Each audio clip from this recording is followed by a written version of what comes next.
Have international powers used social media networks to manage their wars and conflicts?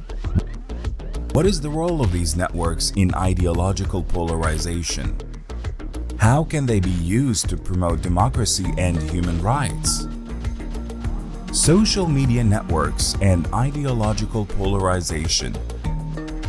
Power relations and sociocultural impact. A conference by Al Jazeera Center for Studies and the Mass Communications Department at Qatar University. On the 1st and 2nd of March, 2023.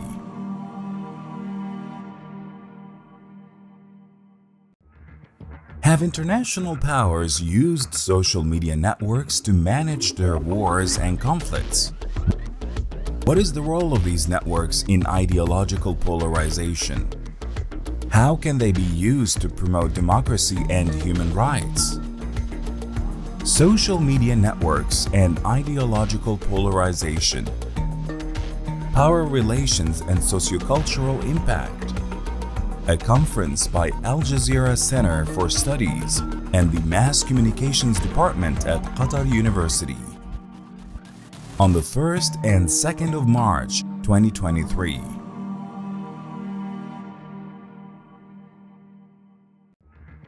Have international powers used social media networks to manage their wars and conflicts? What is the role of these networks in ideological polarization? How can they be used to promote democracy and human rights? Social media networks and ideological polarization. Power relations and sociocultural impact. A conference by Al Jazeera Center for Studies and the Mass Communications Department at Qatar University. On the 1st and 2nd of March, 2023.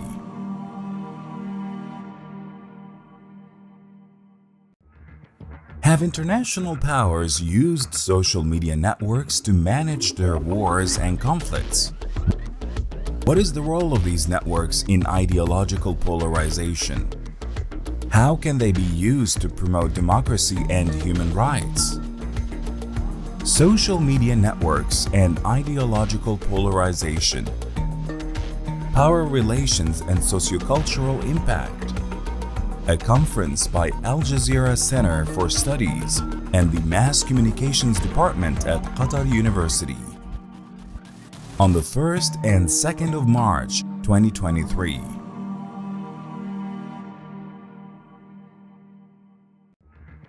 Have international powers used social media networks to manage their wars and conflicts?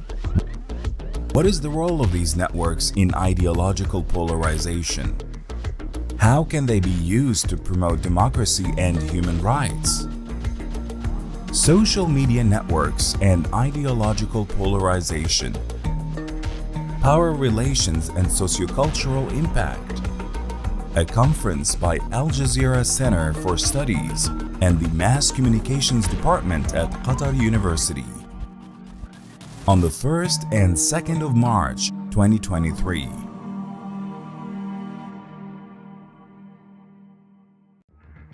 Have international powers used social media networks to manage their wars and conflicts? What is the role of these networks in ideological polarization?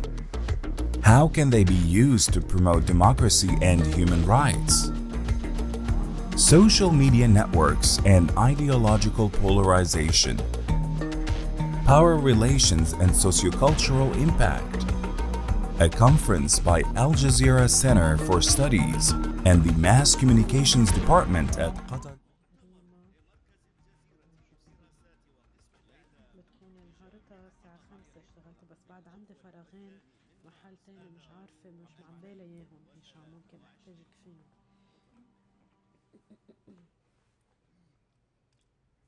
هل وظفت القوى الدولية شبكات التواصل الاجتماعي في إدارة حروبها وصراعاتها؟ وما دور هذه الشبكات في الاستقطاب الأيديولوجي؟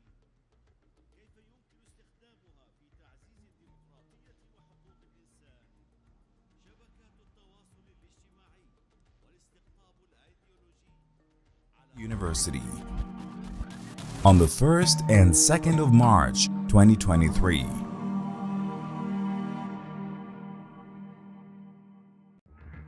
Have international powers used social media networks to manage their wars and conflicts? What is the role of these networks in ideological polarization? How can they be used to promote democracy and human rights? Social media networks and ideological polarization. Power relations and sociocultural impact. A conference by Al Jazeera Center for Studies and the Mass Communications Department at Qatar University. On the 1st and 2nd of March 2023.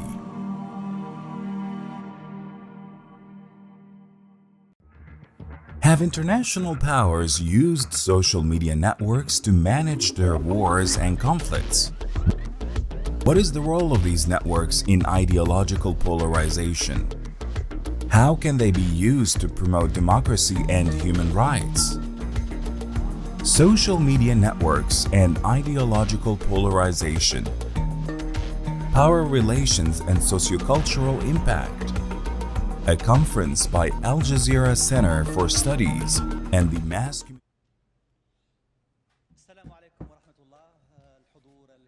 May the peace and blessings of God be upon you. Welcome in this session. We also salute all the viewers that are following this session that is currently being broadcast live on Al Jazeera Mubashir and all the different social media platforms.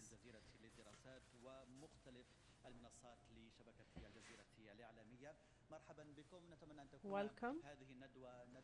We hope this is an enriching, informative session, and we hope it is an interactive session when we open the Q&A after the presentations from the different speakers who are honoring us with their presence.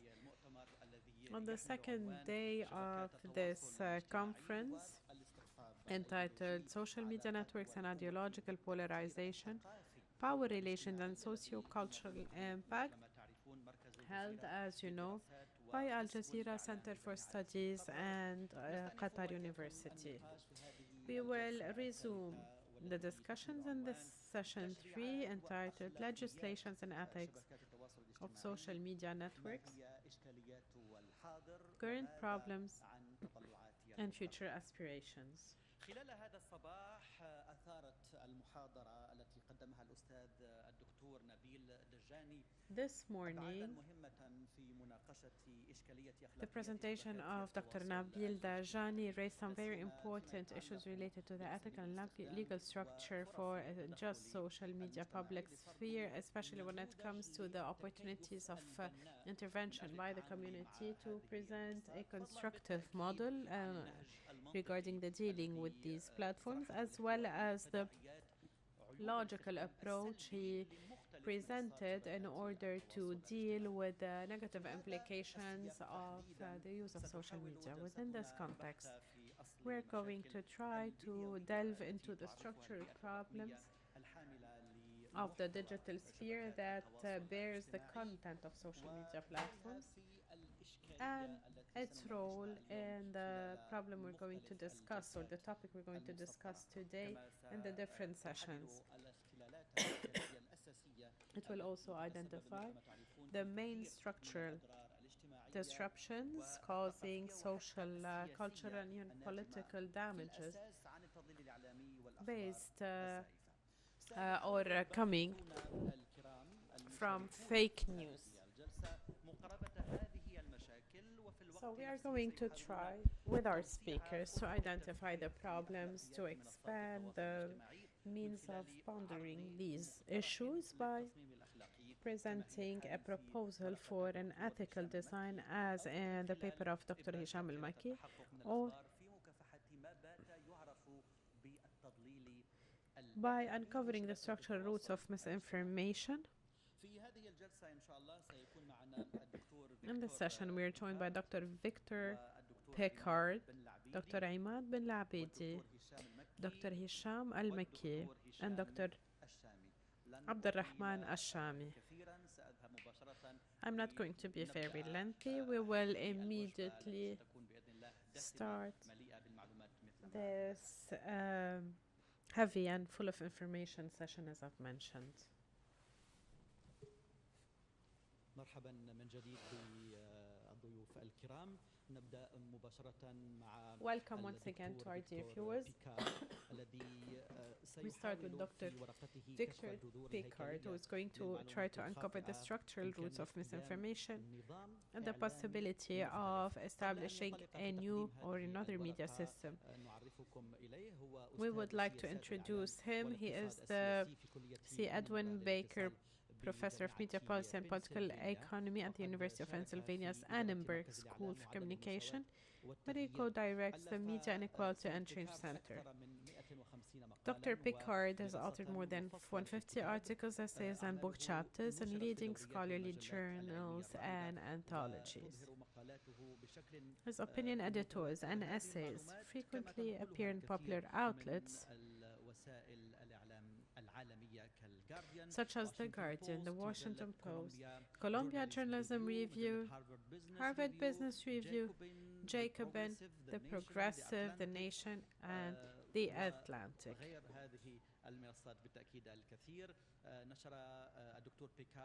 Dr. Pickard has published 6 books, including the award-winning America's Battle for Media Democracy and Democracy Without Journalism, Confronting the Misinformation Society. You have the floor, Dr. Victor Pickard.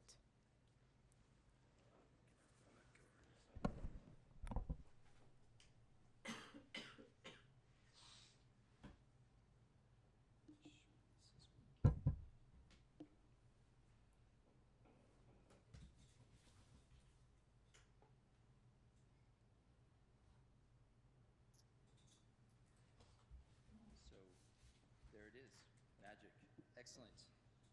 All right.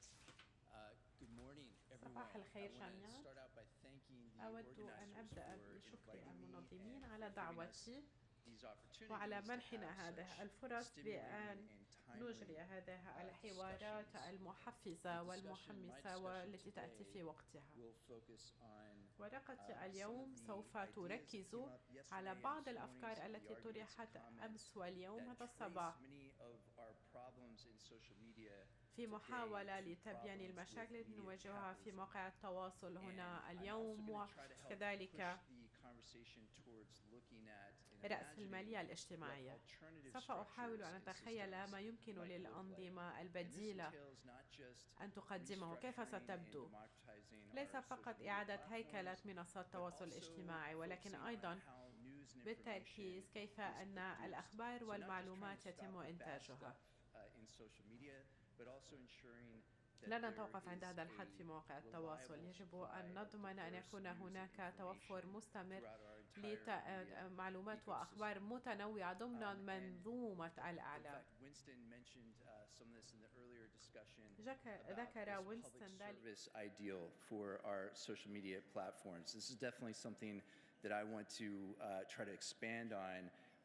It's something that's covered in the Westminster Manifesto, and it's also something that is covered in my recent book from 2020, where I'm looking at some of these more ambitious, even dare I say utopian ideas. And in fact, I think our current conjuncture calls for utopian, realistic utopian measures. A lot of my analysis does look at the American situation, but this is not to suggest that the U.S. media system is any sort of exemplar. In fact, quite the contrary. I think we can draw from the U.S. case study cautionary tales of what not to do, namely not to build such a heavily commercialized media system. So I think there's some lessons to learn from our mistakes. Now, I do, as a political economist, I like to start out by looking at questions of ownership and control with a structural analysis, try to understand what is it in our news media ecosystem that encourages misinformation, what are the structural roots of these problems, and I think it's fair to say that it's the core business model, and this was coming up a lot yesterday as well, what we might refer to as surveillance advertising, so that the main logic, the commercial logic that's driving so much of our media is really meant to capture our attention and deliver it to advertisers. This is the core profit imperative that's driving so much of our media that encourages dis and misinformation, but also just low quality information in general, so that content decisions are being dictated by the profit imperatives of media owners and investors, encouraging what might be referred to as a media oligarchy model. So it turns out that building our public sphere upon the commercial imperatives of private profiteers was bad social policy. We should have never done that in the first place, and I think one of our first tasks is to try to figure out how do we create a different kind of system. Now, at the same time as misinformation is being amplified throughout our media ecosystems, actual high-quality information is being defunded in many countries. Whether we're talking about newspapers or public media, we're seeing the weakening of these institutions that might serve as a countervailing force against the fake news and misinformation that's being amplified. So just very briefly to focus on this commercial journalism crisis, which for various structural reasons happened earlier and in a more profound manner in the US compared to many countries around the world, but you're seeing this similar crisis in commercial systems in countries across the globe. And that in many countries where newspapers are still the last bastion for creating original and reliable news and information, they're the ones that are radically being dismantled as advertisers and readers migrate to the web, where digital advertising pays pennies to the dollar of traditional print advertising. And of course, much of that is going to the platforms, Google and Facebook duopoly in particular. So that's another case where platforms are, although not the root cause of our journalism crisis, are certainly exacerbating it by gobbling up all the digital advertising revenue. So that this advertising revenue model is irreparably broken. It's not coming back. There really isn't a way to monetize reliable news and information online. So we have to start looking to non-market-based means of support. And of course, fewer revenues equals fewer journalists. Newspapers are collapsing or going online only. They're closing, declaring bankruptcy. So we're seeing this systemic market failure that again is really underscoring that commercial sources alone cannot guarantee the journalism that democracy requires. Now, very quickly, I just flashed these graphs to give you a sense of they're all going like this in terms of newspaper circulation, revenues, number of reporters. Just a couple of data points from this. Since the early 2000s, the US has seen around 25% of their newspapers close. Around 70% of their newsroom employees have lost their jobs. Now, this leads to what's increasingly referred to as news deserts, where entire communities and regions across the country lack access to any local news media whatsoever. And into this vacuum is rushing all manner of dis and misinformation, and especially right-wing propaganda, sometimes referred to as pink slime journalism, which is quite evocative of the idea that it's this fake news. So the idea that this news desert idea is a little bit misleading because people are still consuming lots of content. It's just that it tends to be propagandistic and again, this low quality information in general. So the social costs of losing local journalism, some of this is fairly intuitive, but we now have these natural experiments to see what happens to local communities when they lose access to local news media.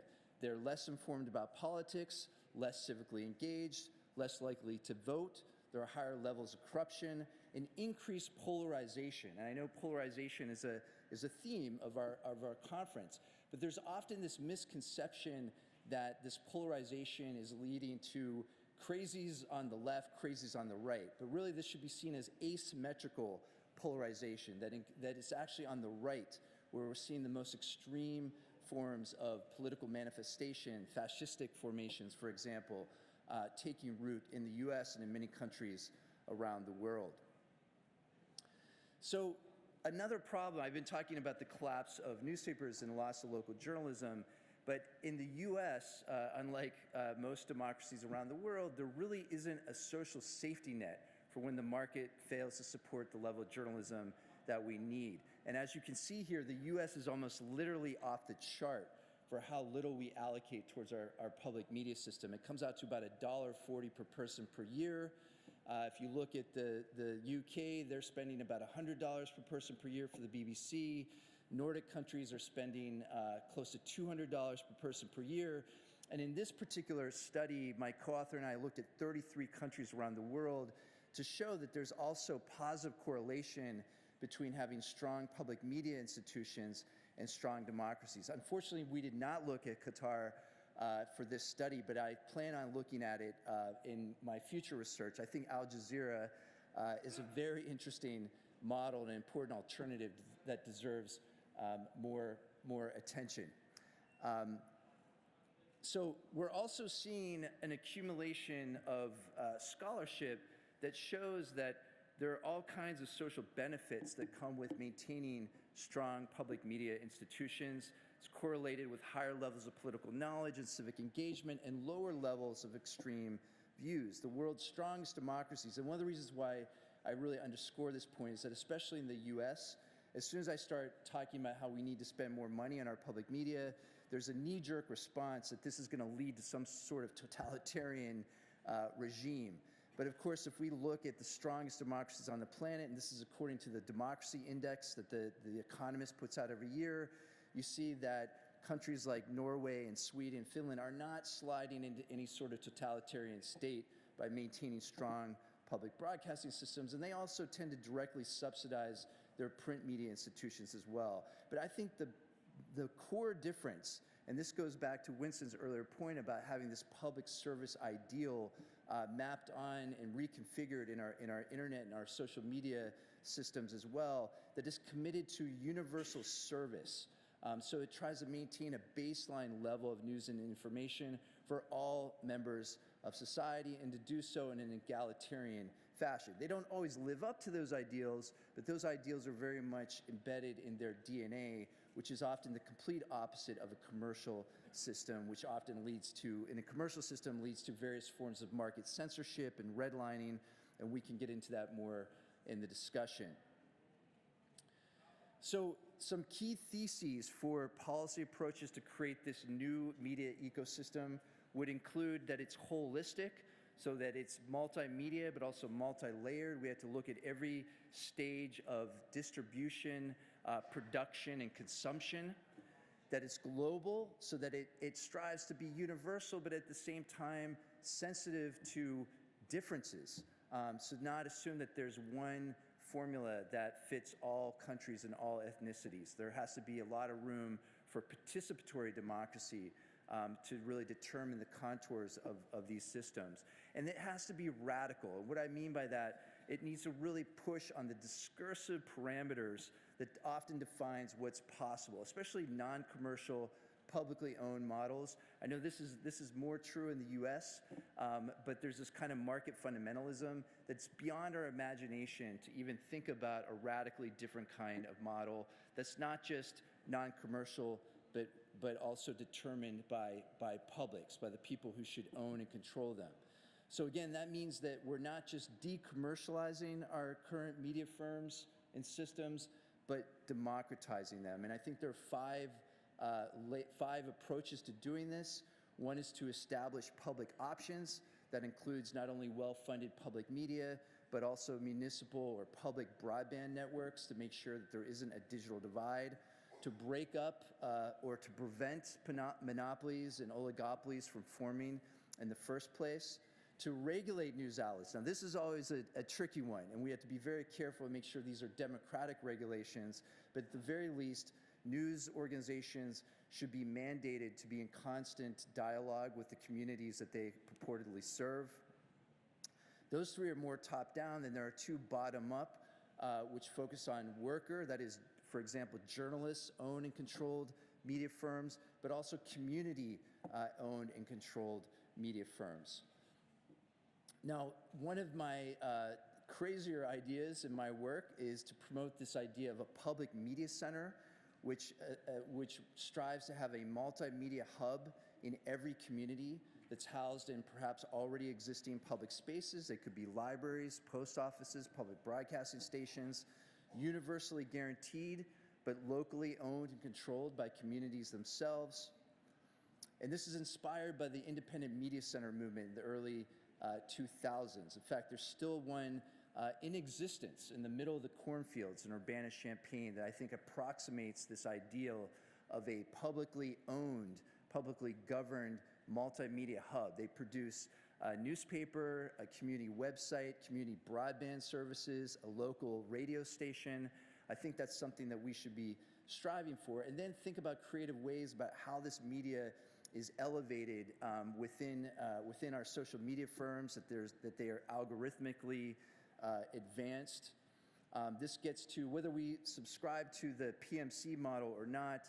There are these 6 layers of democratization that I think we need to focus on. Each one would call for its own particular policy interventions. One is the funding layer. How do we find the resources to fund these new institutions? The governance layer. How will these resource allocations and other key decisions be made democratically? The ascertainment layer. So this again is where the media workers, the media firms are going into the communities to canvass them, to find out what do those communities want to see covered in their local media, to make sure that the communities themselves are making their own media and telling their own stories throughout the entire media ecosystem. The infrastructure layer, which also looks at the underlying, the platforms, everything from the platforms to the pipes that deliver internet to our homes and to our devices. Again, the algorithmic layer to make sure that public media, reliable media is elevated, that the good stuff is coming up through our news media feeds.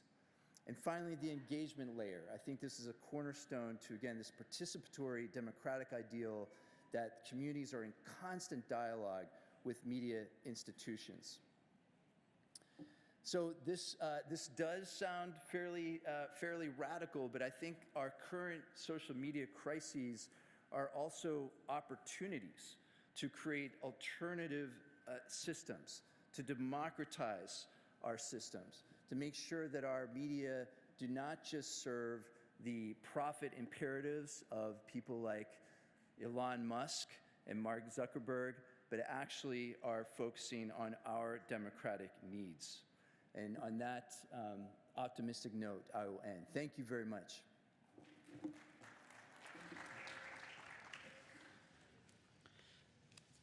شكرا جزيلا للدكتور فيكتور بيكارد. Thank you so much, Dr. Victor Pickard, for this very thorough and brief research. And of course, as I've mentioned before, we're going to allow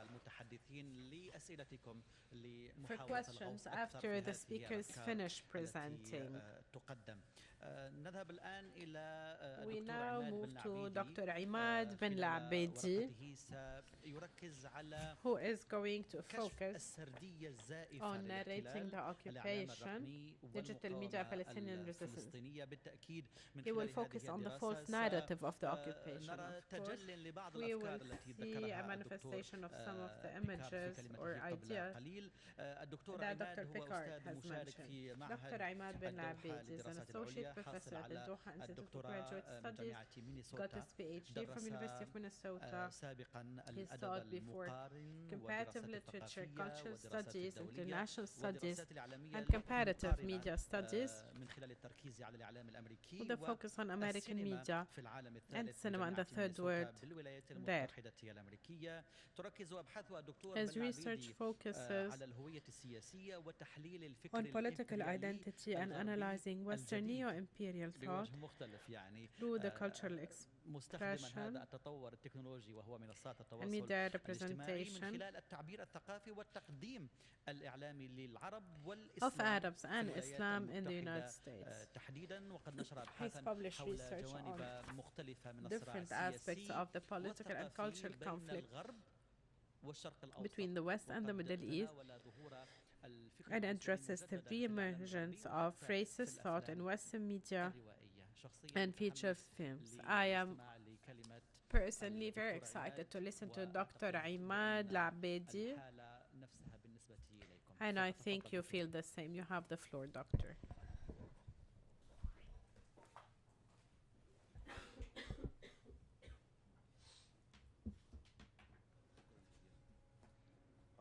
I want to thank the organizers Thank for you. giving me this opportunity to talk about a completely different topic than Dr. Pickard. My paper deals with digital media and resistance. And particularly it talks about Palestinian resistance and the creative ways that Palestinian digital activists are using and mobilizing in terms of trying to impact the existing discourse or create their own counter discourse on so many different levels. I don't have a straightforward narrative.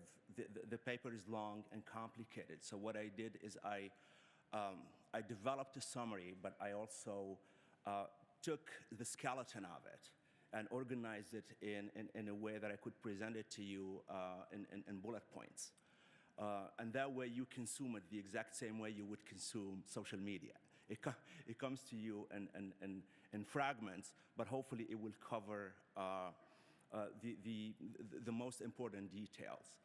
So the summary of the paper narrating the occupation, digital media, and Palestinian resistance examines how the spirit of Palestinian resistance continues to devise creative forms of responding to the brutality of occupation.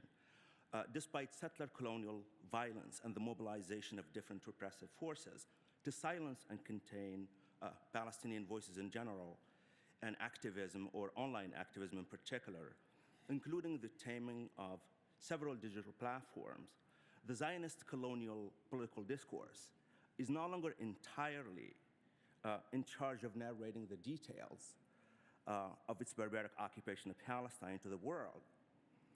Palestinians, this paper argues, have creatively transformed their methods of sumud and resistance against military tyranny, oppression, and Israeli institutional racism by TikToking their own experiences and daily daily encounters with the horrors of occupation. More than just educating a misguided global audience about their plight and everyday struggle living under occupation, their use of digital media or digital platforms and the intellectual substance which characterizes the content of their hashtags, images, and narratives show clear indications of a politically engaged community capable of narrating to the world graphic details of colonial brutality, expose the irrepressible greed of a settler mentality for land annexation, and contest truth claims circulated by those who own and control major media institutions. Tweeting, Facebooking, TikToking, depending on which platform allows them to speak before they get blocked, the paper ultimately explains how members of an oppressed and colonized community use digital media to articulate their own subjectivities and defy what Hannah Arendt conceptualizes as different faces of totalitarianism. So this is the overall summary of what the paper is trying to achieve. And now it focuses more on what I call the advantages of social media. It might sound like I'm romanticizing social media, but I'm not. I know it has its limitations, and that's something that could come up in the discussion. But I'm describing these as advantages based on how I saw them impact the existing narrative or the dominant narrative about, the occupation and the conflict and whether it should be called an occupation or a conflict. The paper starts by addressing the creative ways through which Palestinian digital activists are making and unmaking meanings of colonialism, settler colonialism, resistance, liberty, and in the process, exposing the deplorable conditions of those Fanon called the wretched of the earth, or les damnés de la terre, and what they deal with under Israeli tyranny. Here, it is really important to consider how Palestinians are learning to deploy their reports and images and share their perspective on social media platforms and challenge the hegemonic power of conventional media narratives to manage and regulate public understanding of the occupation. And so we're looking at ways that they're really introducing through their participation, in most cases individual participation, they're looking at changing a little bit some of the understandings of colonization, settler colonialism in particular, or at least bring into the public debate, back to the public debate, these different conversations about colonialism and its different forms.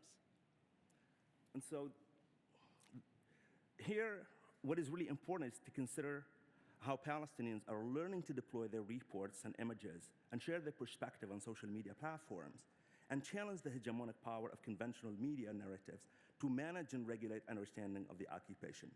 The saga of an innocent Israel under attack with no other choice but to defend itself, and often does it ruthlessly, is no longer the dominant story. And that has been the dominant story for decades. And Palestinians could barely cause any dent to change that narrative, or at least to change it or contest it. The paper emphasizes what I call a number of advantages on 3 different levels that seem to be performed on digital media: semiotics, logic, and common sense. The first has to do with correcting the language. Occupation is not a conflict. It's an occupation. This correction endeavors to bring to the public debate discussions of different forms of colonization. Again, this is not a conflict, but essentially a settler-colonial relationship of inequality grounded in racial and cultural pathologies that is still in the making. And here, they really, in so many different ways, educate us on looking into the different forms of colonization, on ways where colonial forces walk in to use the native versus in other instances where settler colonial or settler colonial mentality walks in to replace the native, not to subjugate them or not to use them as labor force, but to completely try and either eliminate them or replace them. The second, unlike Australia, Canada, or the United States, where the native has been completely contained, exterminated, or both, Palestinians are still getting removed and replaced by settlers. Here, the native is not useful to the colonial operation. And here, for the first time, we see Palestinians are able to capture incidents of violations that show how Israeli military apparatus stifles their everyday experience and invades their bodies, spirits, and subjectivities, and forcibly remove them from their own homes. I'm pretty sure many of you saw the video of "I'm stealing your house. If I don't steal it, somebody else will." And in my opinion, there was an incredible confession to see it on YouTube and to have it circulated, where a settler is trying to take over the place of a native, where clearly there is a proof of how the demographics are getting changed in East Jerusalem.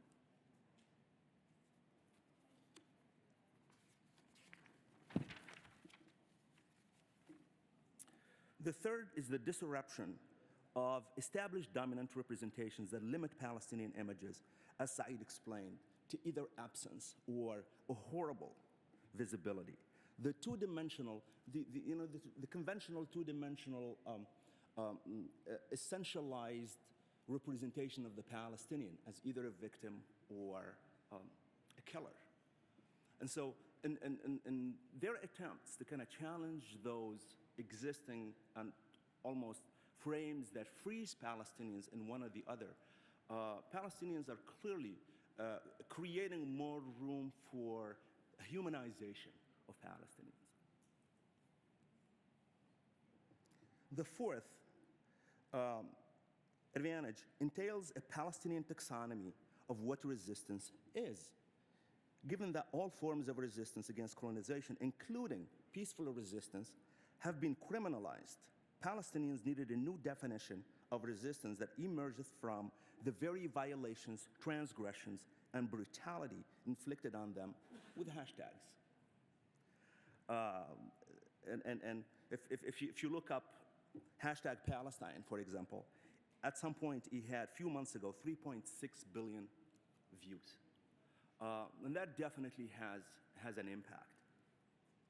The fifth advantage is the availability of new possibilities to narrate or report about Palestinian everyday life from the perspectives of those who are conquered and subjugated and work with no media institutions, infrastructure, or global support.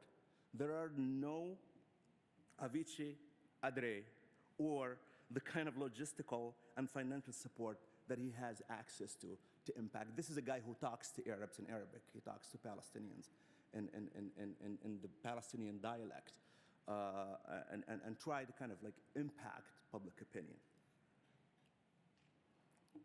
The sixth advantage is the unprecedented ability to control the temporality of delivering and disseminating information that used to be dictated by Israel. Of course, a temporality that comes with limitations because at any time an account can be blocked, content deleted, but nevertheless, the information has penetrated through checkpoints and roadblocks, and even though it gets suspended, it may not disappear completely. The seventh advantage offers a new level of education about the ruthlessness of settler colonialism and what the task, the incredible task of challenging this settler mentality that might clearly, when we look at the case of Palestinians in particular, they're really trying to reach an audience that is also a settler colonial audience. And so they're really motivating them in terms of rethinking not only the situation of Palestine, but also their own positioning vis-a-vis their own natives. How am I doing on time? I lost track. The last point is the fact that bringing together with this digital endeavor, the Palestinian activists are bringing together a transnational Palestinian diaspora of activists who could be TikToking from Australia, Canada, or Gaza. This kind of connection, or rather connectivity, was not available before, where you have all these spread out communities in different places, able to communicate together, but also able to share information. In some cases, it gets interrupted. In some cases, it gets passed. And clearly, there's a learning that happens back and forth. And there's this consistent effort to try and create what is called a new public, so to speak, or new publics. People who can rethink the existing conditions of Palestinian occupation. That's all I got. Thank you.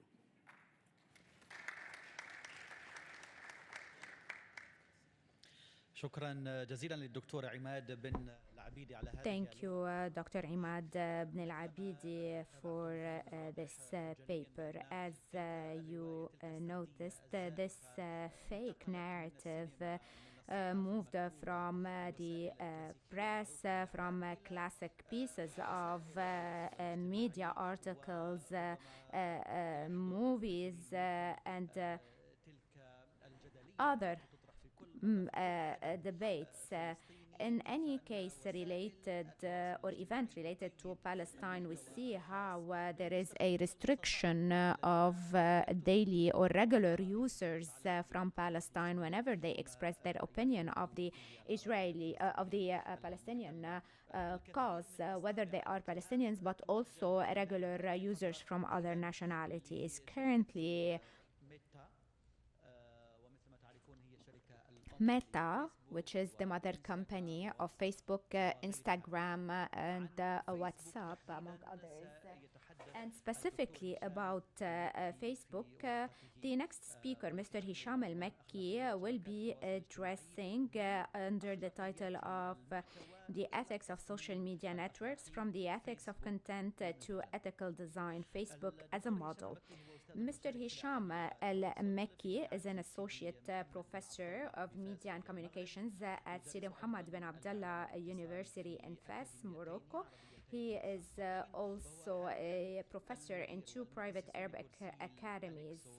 He is the founding director of the chair of the Arab League Educational, Cultural and Scientific Organization, Al-Shami. Dr. Al-Makki has served as the managing editor of NAMA, a peer-reviewed periodical for revelation sciences and humanities. He supervised numerous research projects. He also prepares and presents a television program. He has authored 17 publications about media communications and development, both individually and collectively. 13 peer-reviewed studies in the same field have been published, and over 40 studies and articles. You have the floor, Mr. Hisham.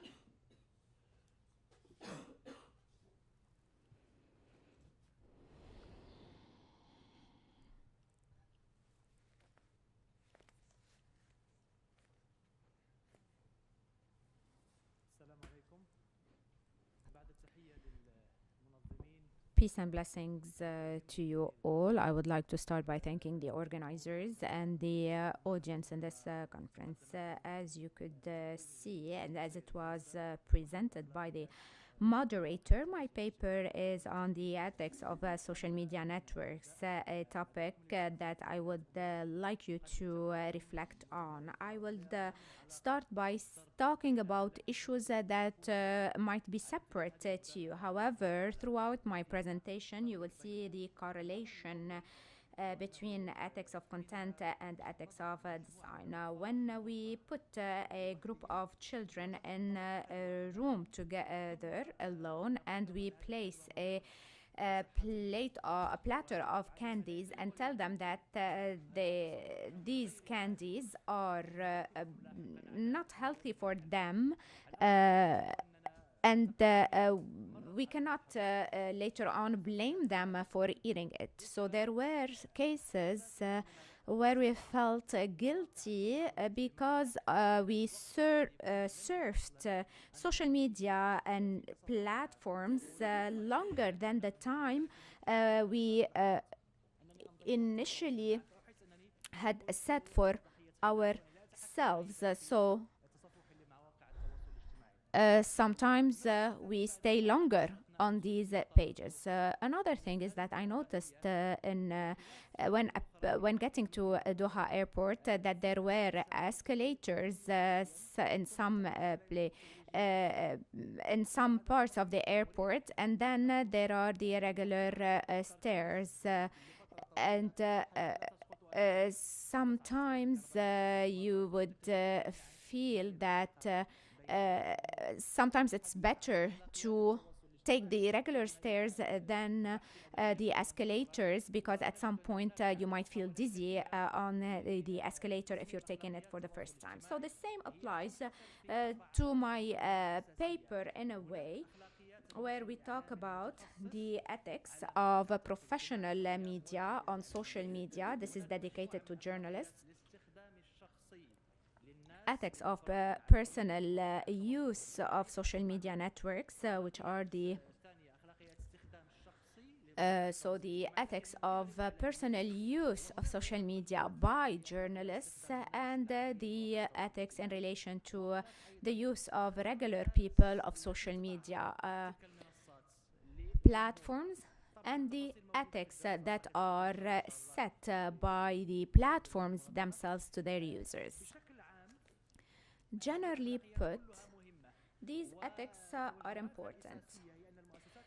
Their direction is that they would like to keep professionalism and reputation within these platforms, but people do not make the difference between personal presence of journalists on social media and when they represent the institutions they work with. And then I will address the ethics set by BBC and Al Jazeera channels.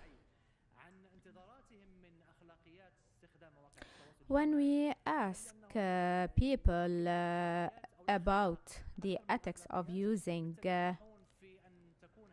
these platforms, they say that they look at these ethics as observing respect to one another and allowing equal opportunities in using these platforms. And we see that other people consider that these ethics are in place in order to remove damaging or destructive content. But can we see that, or can we say that these ethics are enough to regulate the use of social media platforms? I will be giving Facebook as a model here.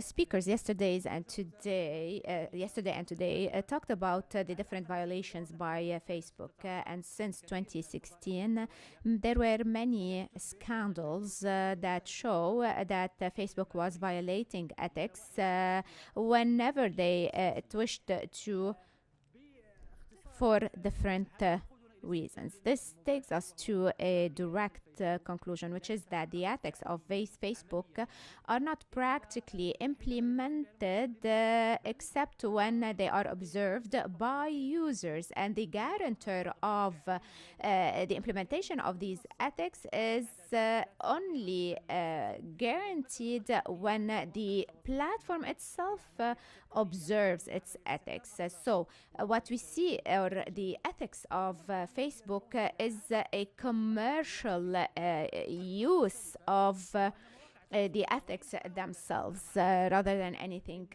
else. And in these ethics and standards or moral standards that are set, they do not respond to the ethics as they are meant, or as they are meant. This leads to a dilemma. For instance, when it comes to identity, we see that Facebook supports the representation of different identities and also tries to despise any fake identity used. A person can express explicitly their identity on Facebook and on social media that might not be expressed equally in real life. This could lead to the following. Is this a clear attempt to express identity? Does it lead individuals to take specific measures to respond to what they hope for by having such a digital identity, or does it motivate them to have an expression of their identity within their society? We know that social media platforms try to link us to people who are similar to us, and therefore this could lead us to talk about certain isolation of groups or categories. There is also the issue of privacy. We see usually that the terms for privacy are written in very small characters that are very difficult to read, and they are very thorough and long that people do not read them. Are we really qualified to understand well this policy for privacy? And we know that we have to use some applications, but these applications are depicted in a way that doesn't allow us to refrain from using the conventional or the well-known and popular applications and choose those that protect our privacy more. And we know as well that we need to reflect on social media ethics in a new perspective. These ethics are ethics of content, and they rely on aware users. However, there are people of high education and of poor education using social media. There are some people who are aware of the use of social media and how to use them. So there are some rules that would be posted in order to further advise them on how best to use social media, what to say, what not to say, but not everyone can do so. Also regarding the long use of social media. So we're talking here about an issue of disparity, which is the use by experts of social media and the use of regular people of social media. We know that there are a continuous feed of posts and information, and that sometimes you can press a button in order to read about a topic and then go back as well. However, in Facebook, sometimes you do not, or you cannot go back to a post that you have read, and this is done on purpose as part of its design. And sometimes it is not possible to have a specific common sense in navigating certain content, and this is part of the Facebook algorithm. And if we take the human nature, we cannot be considered rational every time. So we are sometimes rational, sometimes irrational. And in the use of social media, we talk about ethics that consider, or that takes it as a granted that we are rational people. We go back to the initial example, which is the platter of candies in a room filled of kids. So sometimes we do not allow them to make rational decisions here, especially if through social media platform, the design is made for us not to be able to take such rational decisions. So we have to distinguish between two means of using social media platforms. ICT tools bear content, but every way of using it leads a certain social use. So the value of social solidarity is essential in the Arab and humanitarian and Islamic world. We stand in solidarity with those in need, the vulnerable, the widows, the orphans. Another ethical value is charity. So when we benefit from the big technical capabilities in order to gather or raise funds for people in need, the most vulnerable. So you find that the person in need doesn't get the legitimacy of obtaining this charity unless it became a sort of a viral post on social media. So the issue of respecting the dignity of people in need and most vulnerable is something that we learned from our forefathers. So whenever there is such a campaign, you can you can send a sad emoji, you can share it in order to help raise more funds. And if you are convinced, you may help send financial support. We all see media saturated when there's a lot of such humanitarian content on social media. At the same time, I think that nobody can ignore any of their relatives in reality, their colleague at work whom they meet daily whenever they feel they are in desperate need.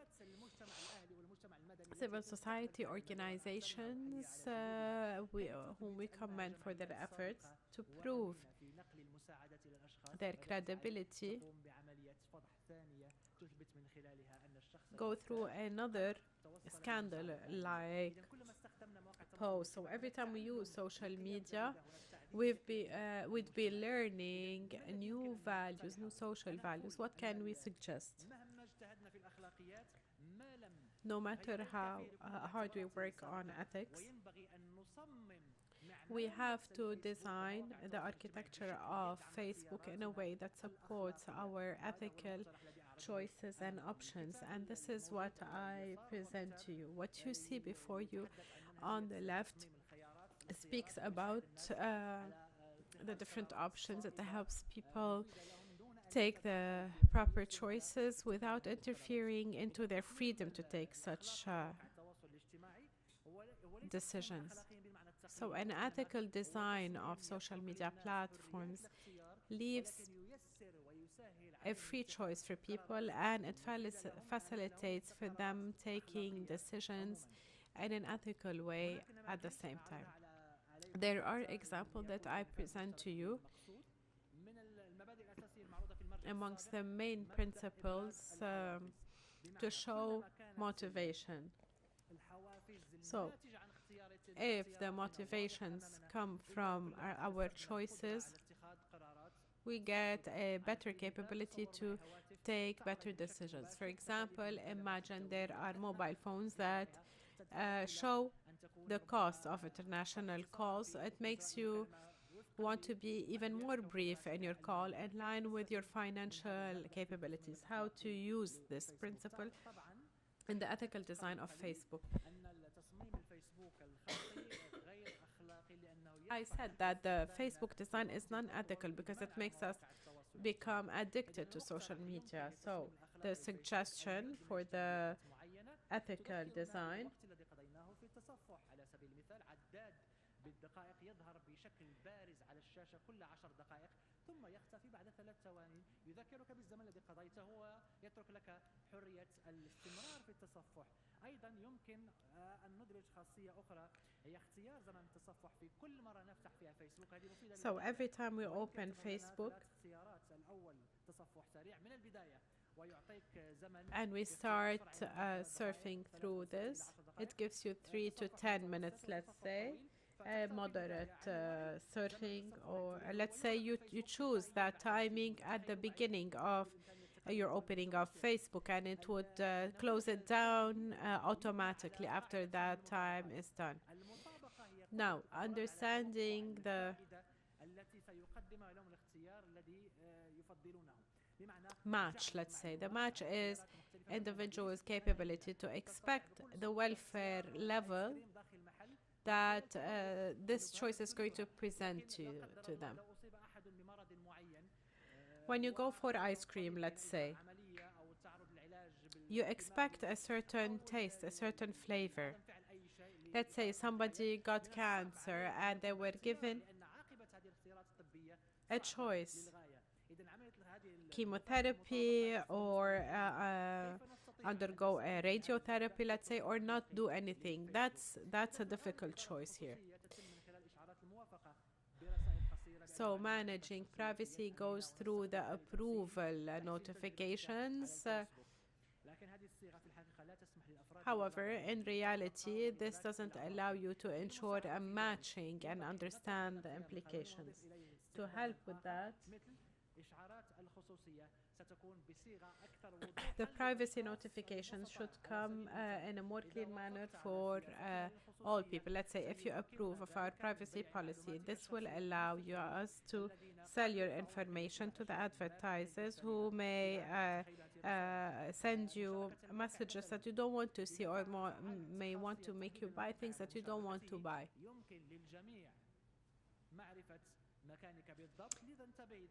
Or if you share your location, everyone can see where you are. You may be subjected to thieves robbing your house. Your boss may know that you're not home even though you took a sick leave. So that's how we can use this principle and Facebook ethical redesign.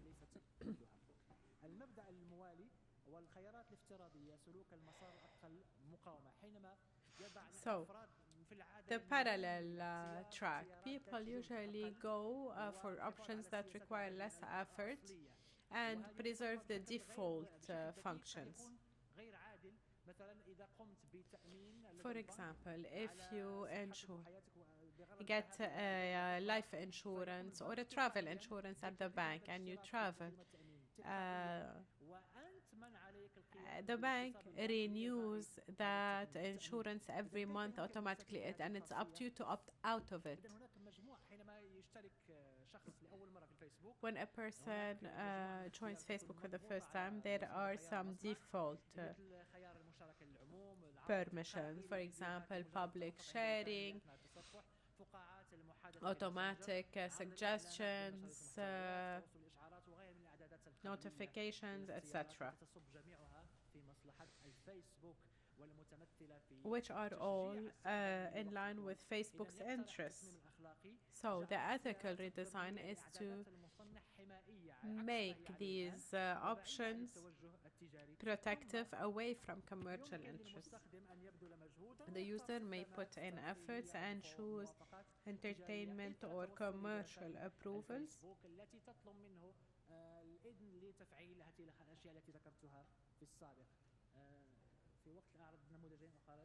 Is there time so I present two more examples? To close, there are other examples.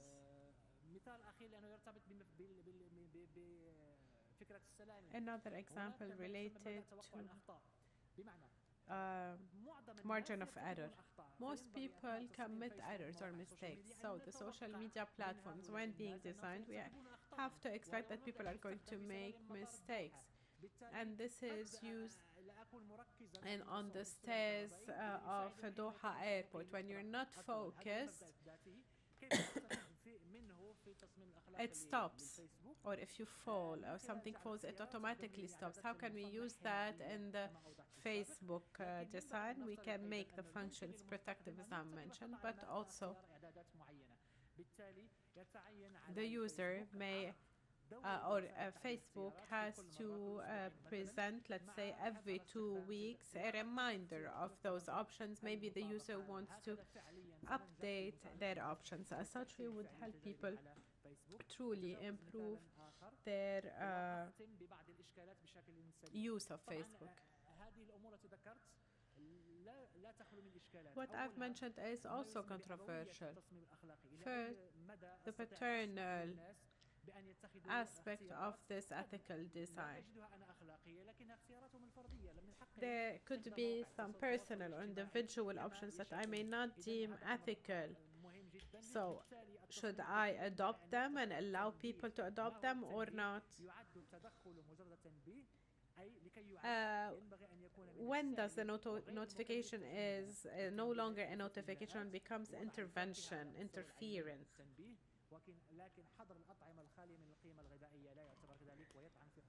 For example, choosing not to present to the users, Facebook users, any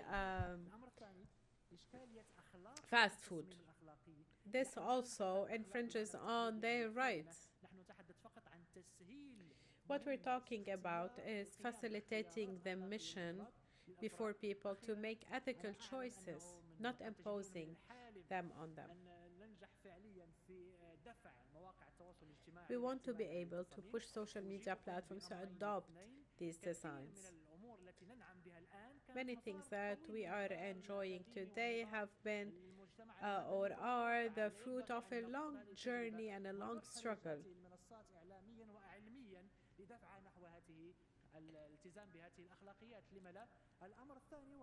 That's first. Second, why not invest? Why not have capable institutions invest in the design of social media platforms that are fun and entertaining, but that are ethically designed to allow their use for both us and our children, especially? That awareness has been raised among a lot of people that we are victims of unethical commercial use of social media as we are today. Thank you. Thank you so much. Thank you, Dr. Hisham. It was clear he had a lot of information and a lot of points to raise. If only we had more time, we would have given him more room for discussion. I noted a number of points he raised, mainly the example about experts versus common people, and saying that this equation is not balanced, which leads to addiction and accepting misleading information. This point specifically needs us to confront those social media platforms, to stand up to them. And this is what Dr. Abdulrahman Al-Shami is going to present, who is going to focus on the role of Arab platforms for news verification and fighting disinformation through an analytical study. He is a professor of broadcast and digital journalism at Qatar University's Department of Mass Communications. He was the Dean of the Faculty of Mass Communication at Sana'a University. He is a member of many Arab international scientific organizations, participated in various programs, including Fulbright program at Boston University and the study of the U.S. Institute for Scholars, SUSIS, at Ohio University. His research focuses on new media and social change, as well as on digital storytelling.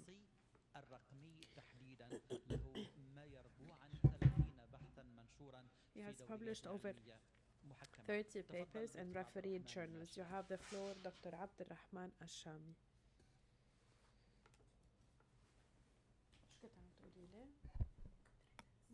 ما بقى في حدا؟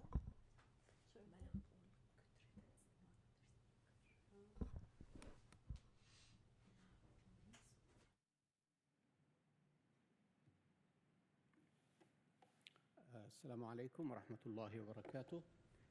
بداية الشكر موصول لمركز الدراسة مركز الجزيرة للدراسات لمشاركته الفاعلة مع قسمنا قسم الإعلام. So we thank Al Jazeera Center for Studies for participating with Qatar University and our department to host this conference on a very important topic, social media and ideological polarization, which is on the rise.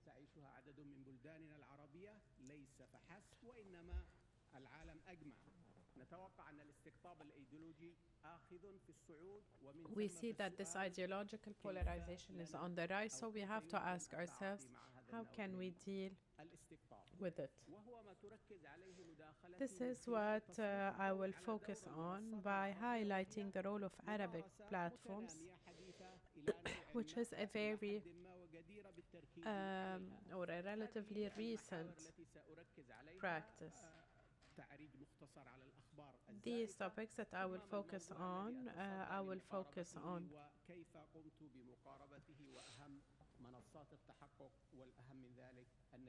fighting disinformation and the findings that I found. The concept of fake news or misinformation goes beyond untrue or false information. It goes further than this and includes different types of fake news such as satire, parody, fabrication, manipulation, and propaganda.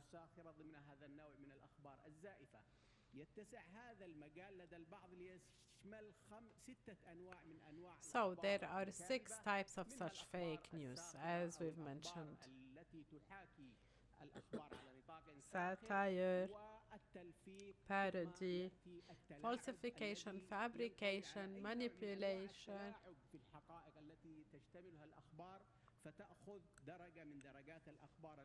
and of course, the reality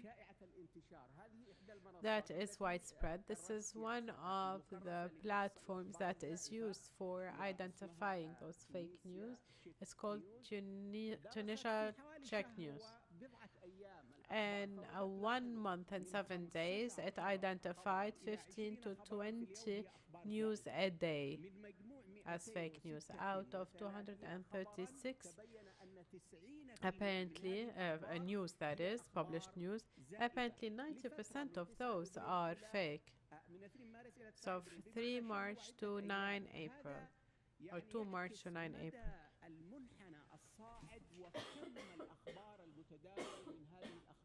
So this goes to show the ascending trend in fake news, knowing that they have an economic cost of 78 billion a day. So, from this perspective, I try to identify the efforts made by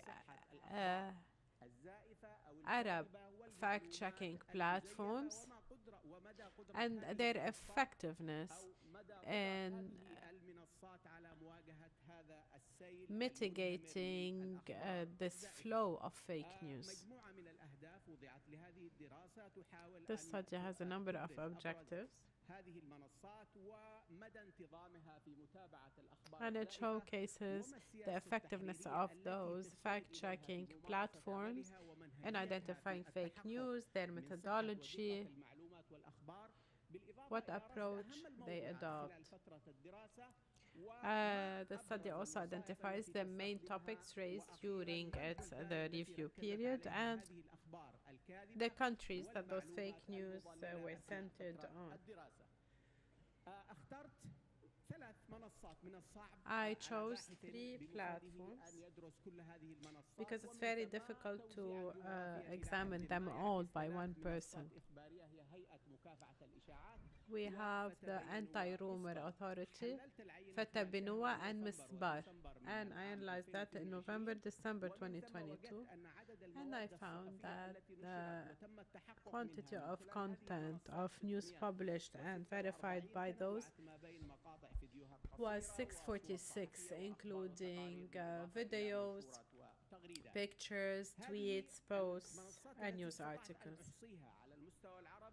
These are the Arabic fact-checking platforms, 6 in Jordan, 4 in Tunisia, and 4 in Egypt, 2 in Algeria, and the other countries, Saudi Arabia, Iraq, Libya, Yemen, Palestine, have only 1. So we see the classification from one platform to another. Mostly it's political news that is amongst the most published fake news, 226. And the classification differs from one platform to another. This is the Falso platform. It focuses on identifying hate speech and fake news. And we see how rich those platforms are in terms of their the variety of the topics, Some have a digital meter for the number of those news. Others use a quiz that the user has to go through and has to answer those questions before so that the platform can identify how knowledgeable and aware they are of fake news, and can they really identify a piece of fake news from a piece of real news. تفاوت في عرض المعلومات، والبعض منها قد يكون له منصة على الفيسبوك فقط، والآخر قد يكون محور تركيزه على نحو خاص فيما يتعلق بالإشاعات. Some platforms focus on, or fact-checking platforms focus on specific social media means more than others. What is the content that was analyzed? First, we find that Misbar platform is very active, and the material produced in November and December and that I've analyzed is close to 74%. Natabayanu is another platform, and the anti-rumor platform that only focuses on rumors. The topics. Mostly it was sports events. Usually it's political news. But during November and December 2022, it was mostly sports news, of course. It's well known. Why? Because World Cup and being held in Qatar. We're talking about 267 news, followed by political news, to have around 92 pieces of news, and then you have religious and other news in the last category. Now for the countries. It was very natural to have Qatar as the center of that fake news and false information due to the fact that it was hosting the 2022 World Cup. It reached 155 news. So what is the conclusion we can come up with from such a study? Of course, times of crisis and disasters are the best environment for fake news and false information. But when you're having a state-level global event, we have an indicator that this is an opportunity used by active stakeholders, whether on purpose or not, and a good intention or not. So if you have an important mega event at the state level or at the specific sectoral level, this is an ample opportunity for fake news producers. Egypt was ranked second, since it was the anniversary of the Arab Spring. And in other countries, there was talk about the fact that 11 November will be the start of big Arab protest movements.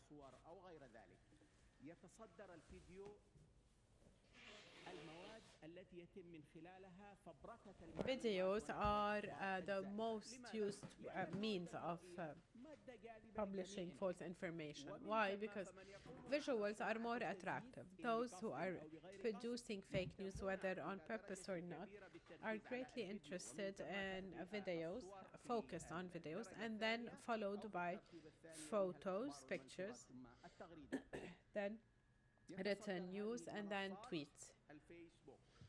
The Facebook comes first. The news that I have analyzed, you have 148% or 72% published on Facebook. The rest, 21%, is through other social media platforms. So Facebook is the pioneering platform when it comes to hosting fake news and false information. Because we are in the Levant, of course, we know that Facebook is widely spread along with Twitter. But in other countries, Facebook is the favorite for such false information. I conclude the following. These platforms should be adding more value to proper journalists' work by revealing fake news, misinformation, or at least, as we see before us, the news and media outlets should understand that there are people who are refusing their work, and so they have to go through these platforms.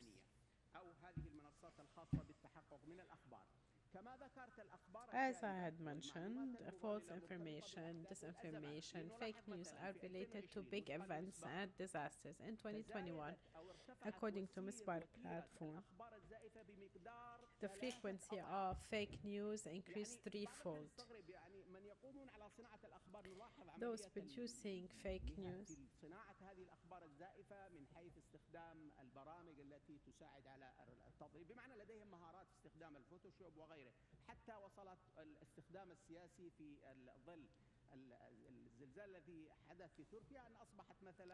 So, after the earthquake in Turkey, for example, Turkey became a center or a central topic in those fake news.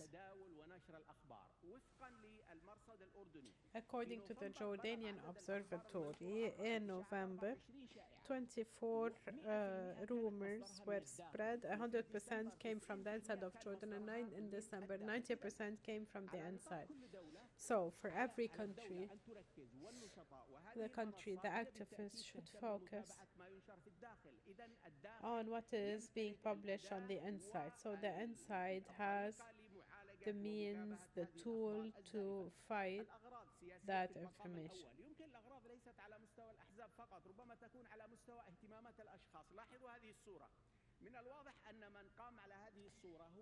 Look at this picture. Those who spread this picture may have a political motive to support the leftist candidate. And the picture tells you this is not a garden, this is at the occasion of the leftist president coming to power. So for ideological reasons, so you may have fake news spread by certain political movements or parties. So they may use a picture from a previous event to speak about a current event.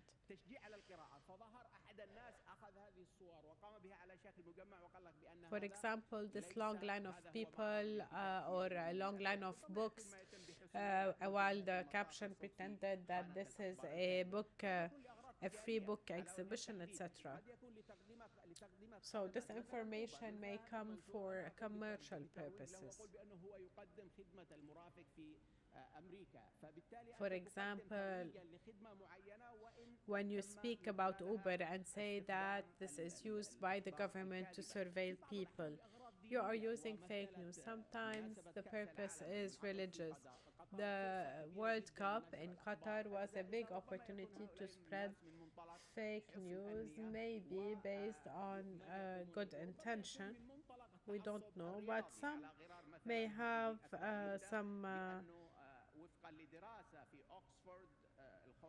certain purposes.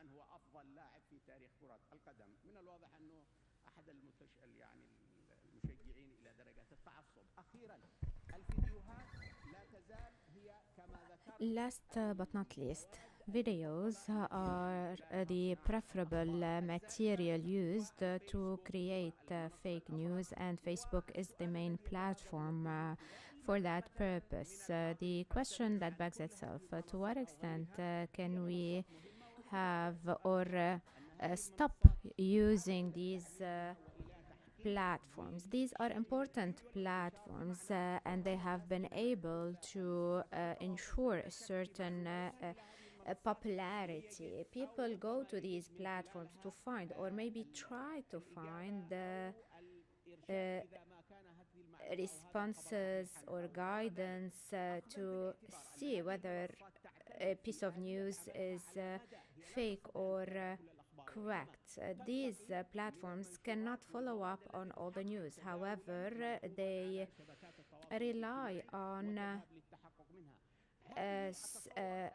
trafficked news that are being circulated the most.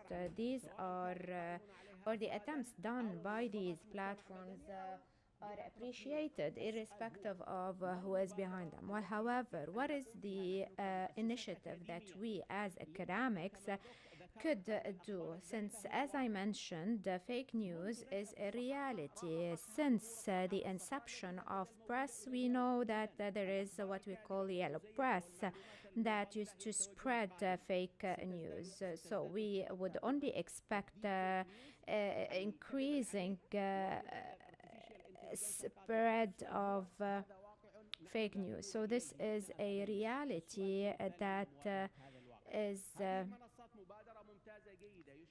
expected inevitably. And so the question is, what can we do in this case to combat fake news? Definitely verifying the news and fact-checking is the essence of professional press and media work. However, we need to see to what extent we can work together in order to raise awareness on fake news.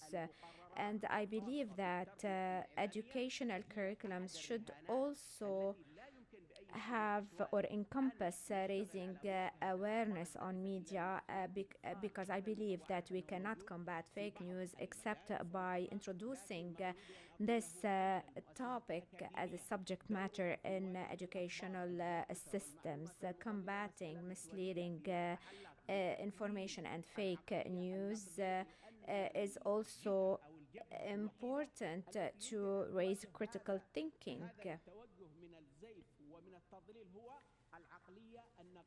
Since it's the critical mindset at an individual level that would be the most effective way to combat fake news. I would conclude to say that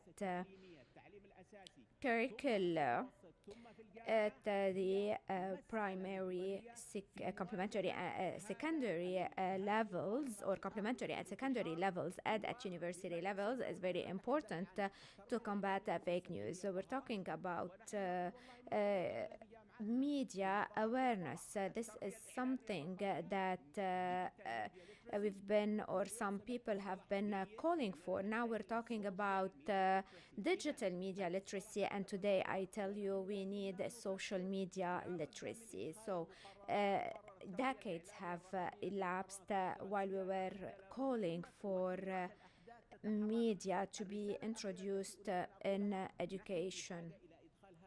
We need to have such a syllabus as a part of education and as a requirement for all students, not only for journalists or media students, journalism or media students at university level. So we need to this type of literacy in order for us to be able to combat this growing phenomenon that is fake news.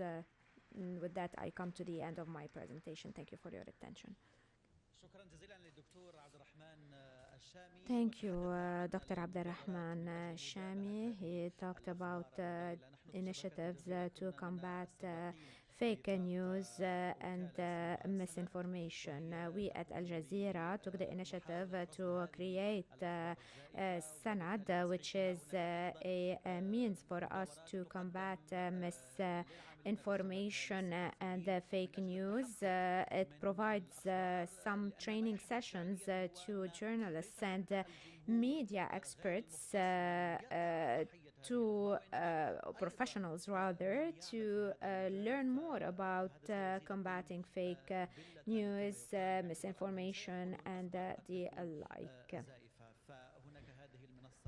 So, as I said, this platform, Sanad, by Al Jazeera, was created for this purpose. Dr. Shami talked about misleading by governments. We know that there's the scandal Analytical that manipulated voters in the US in addition to an Israeli platform dedicated to the world that spreads fake news, and that has both some journalists and that turned out to be involved in rigging or in manipulating elections in a number of countries that are known for their democracy and so forth. We would like to thank the speakers for their valuable papers. I would like to open the floor to the audience to raise their questions. I hope your questions are concise. Limit yourself to one question and to whom you are dedicating this question. And if you could also introduce yourselves, whether you are students, academics, and the entity you start with. Let's start here. My question is to Dr. Abdulrahman. A very valuable presentation. My question to Dr. Abdulrahman, we followed the World Cup and read what was spread in Western media, which is that fake news created in labs and that are spread through media outlets. We have seen how the Arab media and specifically sports media in Doha have countered these or this fake news. Regarding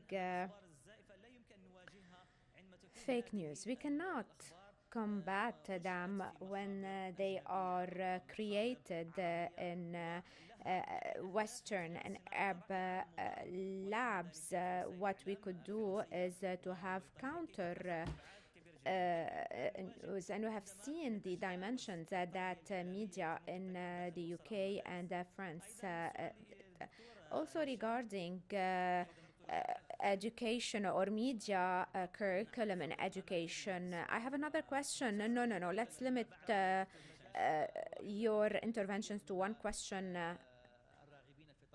There are a large number of people who wish to ask questions, so let's maximize the little time allocated to this session. So let's take a round of questions and then we answer the question. No, let's answer this question first. Media literacy helps regular students from the initial stages to uncovering fake news.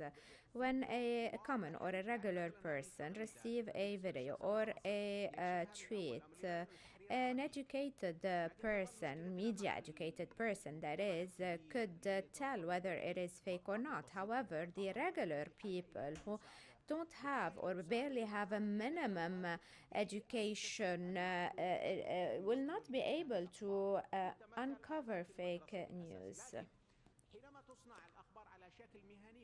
When news are made professionally, then we can expect good and correct news. However, the problematic lies in the circulation of news by educated people with a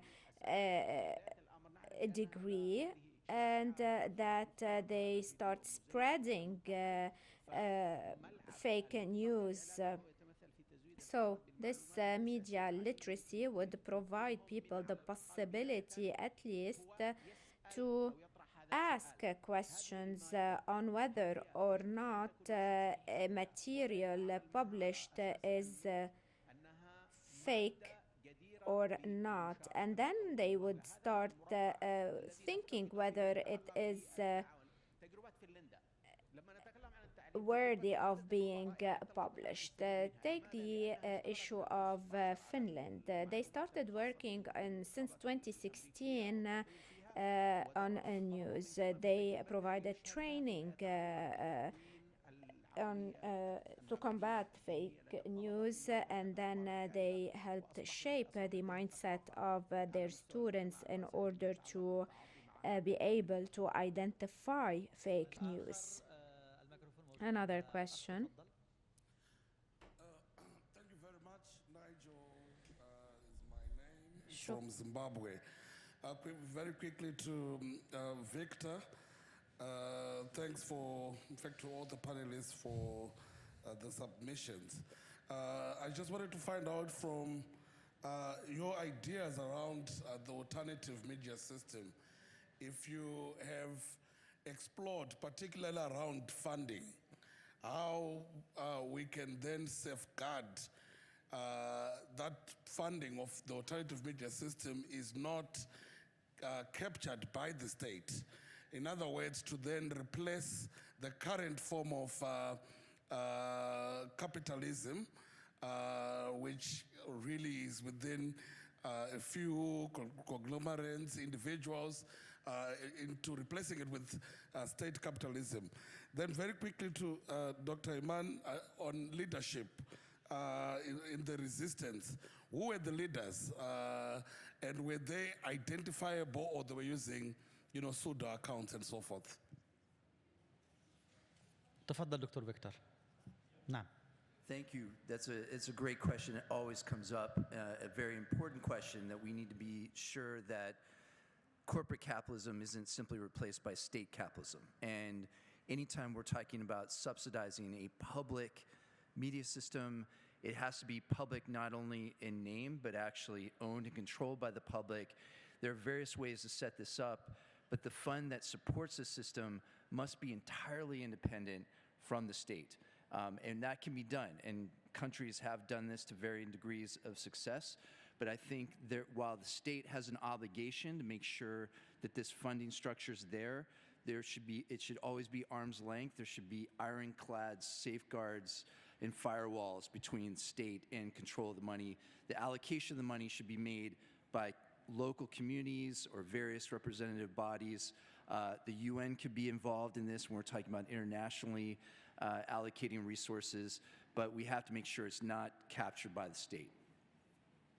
قبل أن أتوجه من جديد للجمهور فقط لحظة، لدي بعض الأسئلة. تفضل دكتور باختصار من فضلك. طيب فقط هي بعض الأسئلة من الطالبات الحاضرات معنا والتي تصب. Questions from the students present here. They raised a number of questions. Tana Mohammadi has a question to Dr.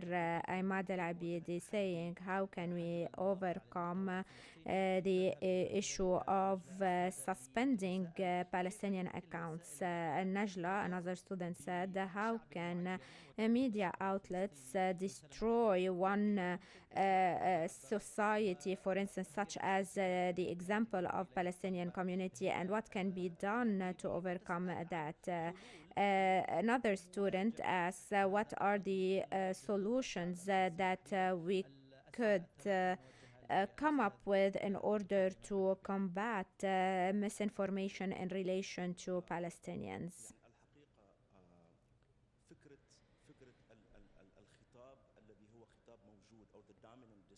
The dominant discourse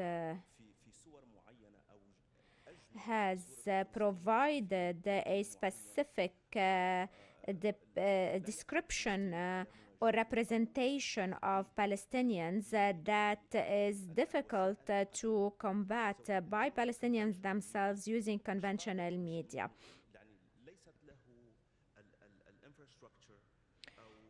this media or conventional media doesn't have the capabilities to combat this depiction of Palestinians and the stereotyped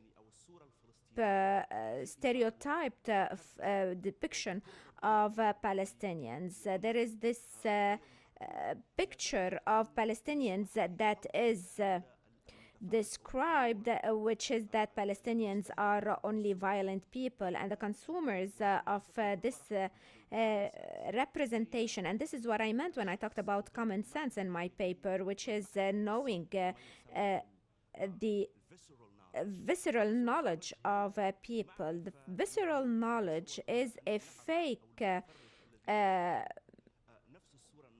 representation. So those people think that they know a certain person accurately, and at the same time there is a contradiction here, because this is not stemming from the knowledge and of those people, but rather from the use of stereotypes that are being reproduced on various platforms. What digital media activists did is that they challenged these pictures by communicating directly with the follower. And Palestinians themselves are contributing to redefining themselves among people or the public.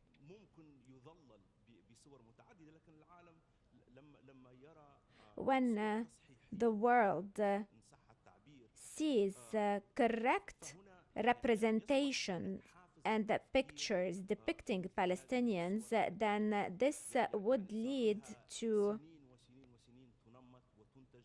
combating this stereotype picture of Palestinians depicted in books, in movies, and so forth, which is considered as a mass production. Palestinians are capable to redefine or represent themselves again in a way or from their own perspective. Thank you, Mr. Imed. Another question from the audience. I have a comment that I've addressed to Professor Pickard in the hope that he will respond to it. I enjoyed the 4 presentations, but these presentations sort of make me conclude, or at least observe, 2 approaches to journalistic information. A Western approach represented by Professor Pickard, and a non-Western approach by the other 3 speakers, particularly the presentation by Professor Mekki, about extensive presentation about the Facebook. Now, the problem I see with Western presentation or discussion of journalistic training is their basically quantitative approach to journalism, while in the other approach we see a qualitative approach.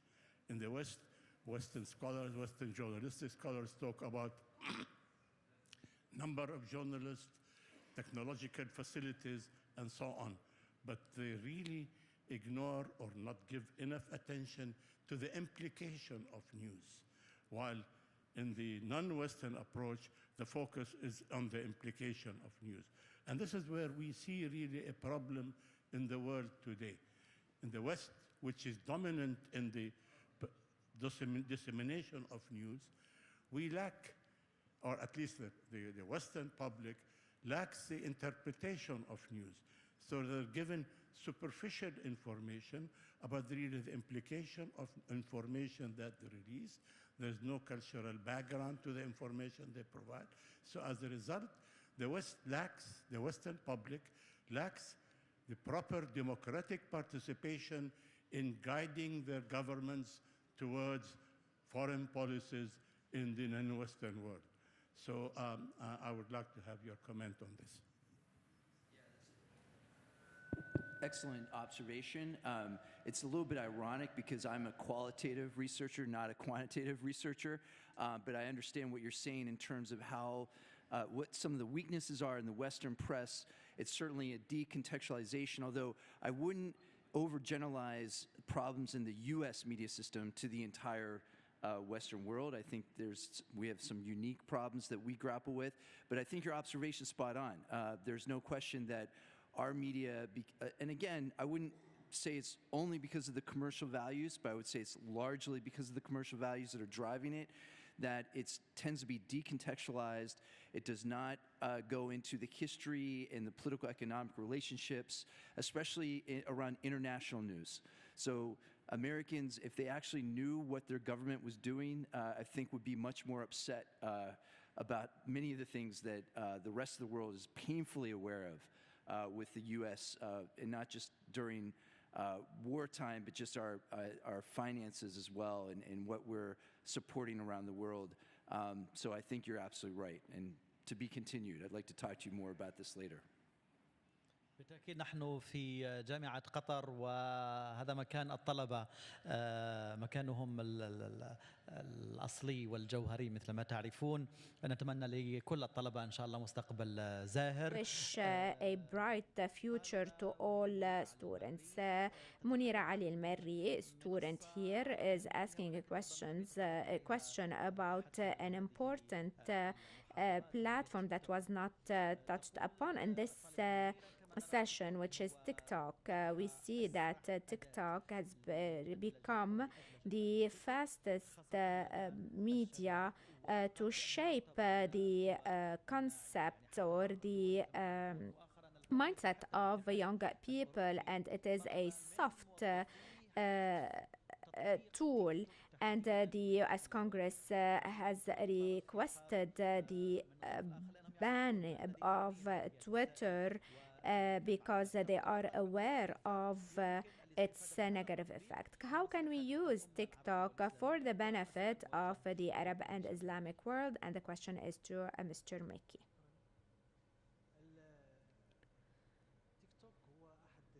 TikTok is one of the capabilities that is also available on Facebook through the share of Reels.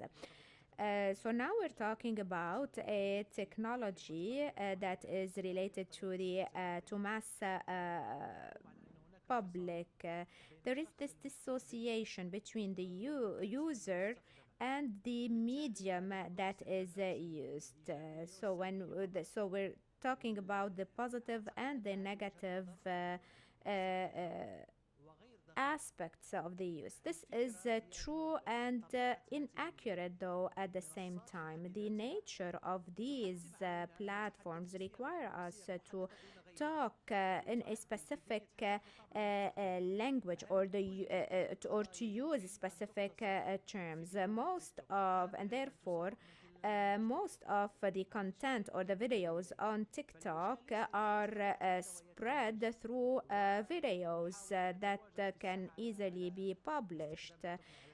We cannot, or not all issues are or could be highlighted by using TikTok. The more we talk about social media, it's difficult to look at them from the commercial perspective because they are very social in how they deal with the people. So when we start looking at them from a commercial perspective, then we can start talking about them in a way that would allow to see whether their services are being used to spread culture and so forth. Definitely we could use TikTok and other platforms to raise awareness, sensitize people, and so forth. However, whenever we would use a medium for the service of a question, then there is a change in the structure of using these platforms. So not all the measure or not all the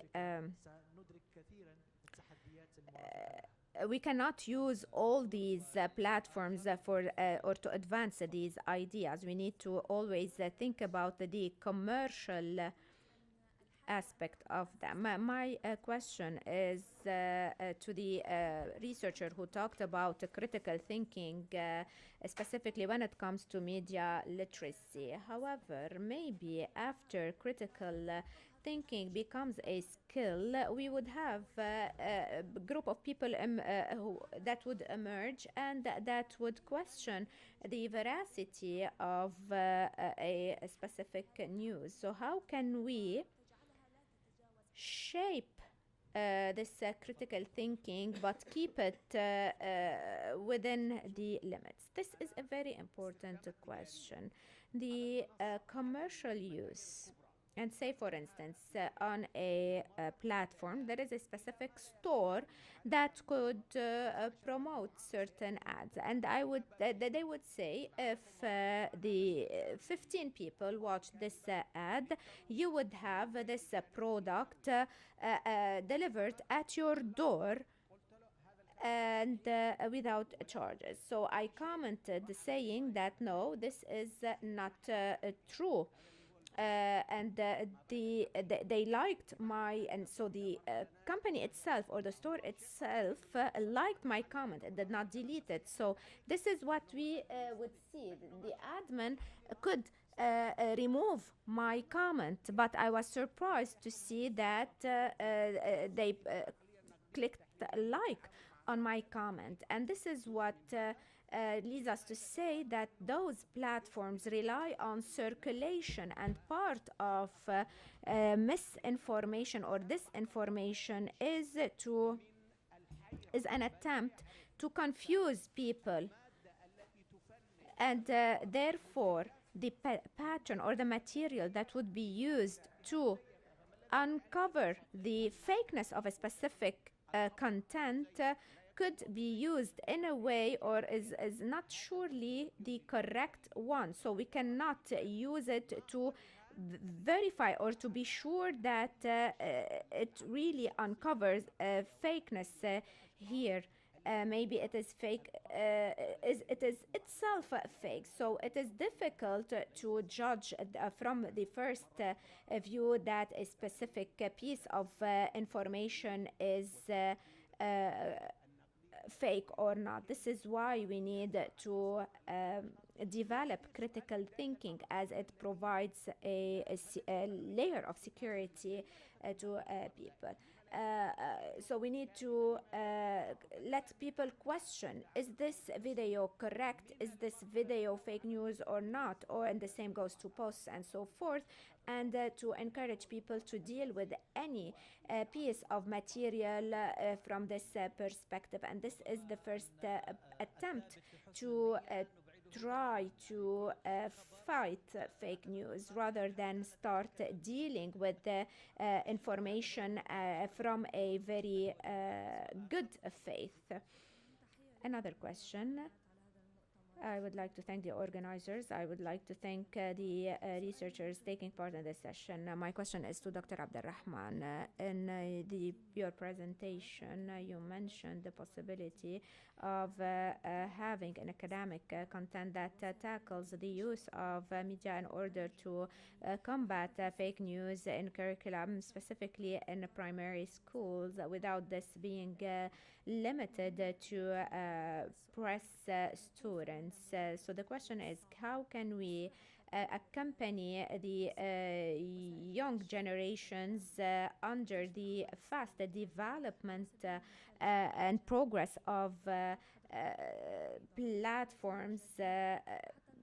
For instance, take ChatGPT. It is a new tool. Even experts do not know how it would be used and to what extent it's content is accurate? Is it enough to have workshops that would go in parallel and be updated continuously and included as part of primary school syllabus and leave the direct or the automatic update to press students? Let me say that the current generation and the upcoming generations are tech savvy. They have the skills and the capabilities of using social media. Whenever you direct them towards a specific field, that they would be able to reach information, and they have a swift access to information, to detail such information and to deal with such material. So this is an answer to part of your question. The second, the more phenomenon is compound, the more it requires to be dealt with at different levels. We know that these social media platforms are very complicated. Facebook do not act in an ideal world. They are for-profit organized entities, and they invest or their investment lies on or is built on our consumption of their services. So these are for-profit entities. So we can limit their profiteering by reducing the number of users, as we individuals would opt out of using these platforms. Now, regarding educational awareness in schools, we need to build awareness on current platforms. Some of these platforms are supported by Facebook or funded by Facebook because currently Facebook is under popular pressure worldwide and under legal liability. Now, under this pressure, these platforms find themselves taking action in order to avoid legal liability.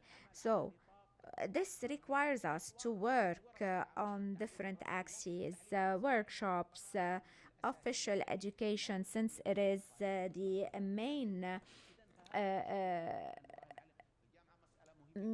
main place to start with, because schooling and enrollment in schools is obligatory, and this is how we can start this endeavor.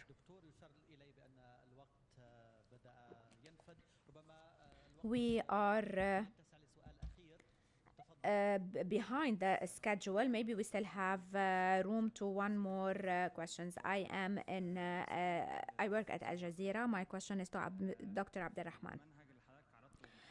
The presentation you gave is valuable. However, to what extent the platforms in your studies affect users in the Arab world? What I mean by that is the following. Most of these platforms or websites, they are being used by journalists in their work, and they select news in a specific angle, in a specific identity, and so forth. So are the topics that are selected of importance to the public?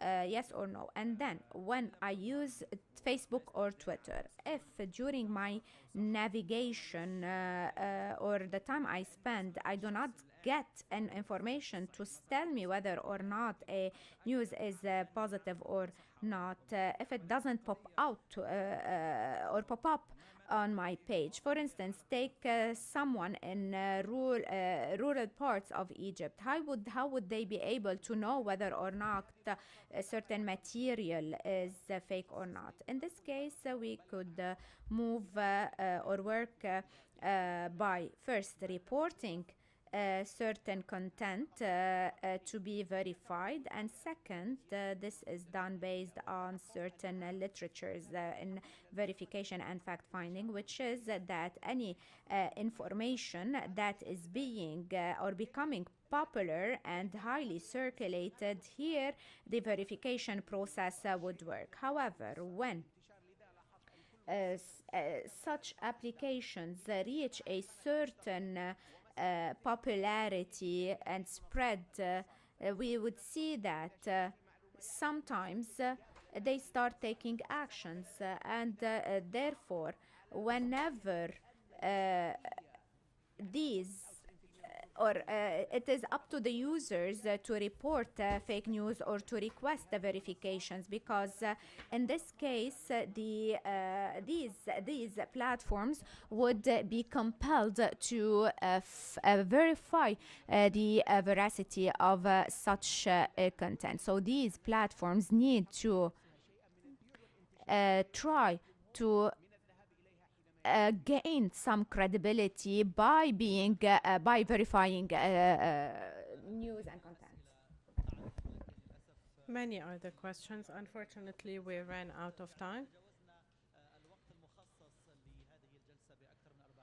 We ran 40 minutes over time. There will be a fourth session at 2, and it will discuss further this very important topic. Everything related to social media networks and ideological polarization. Held by Al Jazeera Center for Studies and Qatar University Media Department. Thank you to the honorable speakers, Dr. Victor Pickard, Dr. Imed bin Labidi, Dr. Hisham al-Makki, and Dr. Abdulrahman Al-Shami.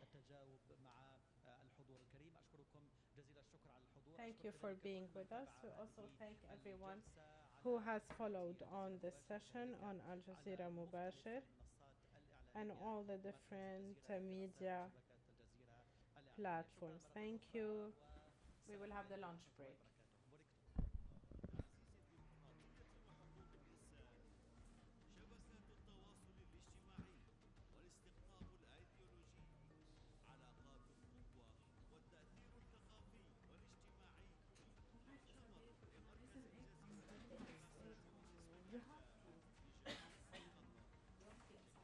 Communications Department at Qatar University. On the 1st and 2nd of March,